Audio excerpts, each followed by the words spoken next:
Netaji Subhash open university থেকে ইতিমধ্যে কিন্তু অ্যাডমিট কার্ড ডাউনলোডের প্রক্রিয়াটি শুরু হয়েছে। কিভাবে অ্যাডমিট কার্ড ডাউনলোড করবে, ভিডিও ডিসক্রিপশানে একটি লিঙ্ক পেয়ে যাবে, সেখানে ক্লিক করলে কিন্তু ডাইরেক্টলি এই পোর্টালে চলে আসবে। এই পোর্টালে আসার পর তোমরা কিন্তু এখানে দেখতে পারবে এনরোলমেন্ট নং, এখানে কিন্তু লেখা রয়েছে প্লিজ ইন্টার এনরোলমেন্ট নং। এখানে গিয়ে তোমাদের এনরোলমেন্ট নাম্বারটি দিতে হবে। এনরোলমেন্ট নাম্বারটি দেওয়ার পর এখানে সাবমিট অপশানে ক্লিক করলে কিন্তু ডাইরেক্টলি এভাবে চলে আসবে। তোমরা যদি কম্পিউটার থেকে ডাউনলোড করে থাকো তো অবশ্যই প্রিন্ট অপশানে ক্লিক করে দেবে, এবং মোবাইল থেকে ডাউনলোড করলে কিন্তু ওপেন অপশানে ক্লিক করে দেবে। তো ওপেন অপশানে আমি ক্লিক করে দিচ্ছি।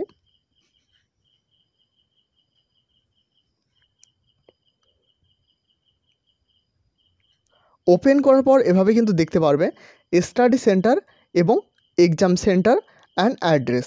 এখানে কিন্তু স্টাডি সেন্টার অর্থাৎ যে সেন্টারে অ্যাডমিশন নিয়েছেন, এবং এক্সাম সেন্টার অর্থাৎ যে সেন্টারে আপনার এক্সাম পড়েছে তার কিন্তু সেন্টারটির নেম এবং অ্যাড্রেস কিন্তু সম্পূর্ণ দেওয়া রয়েছে।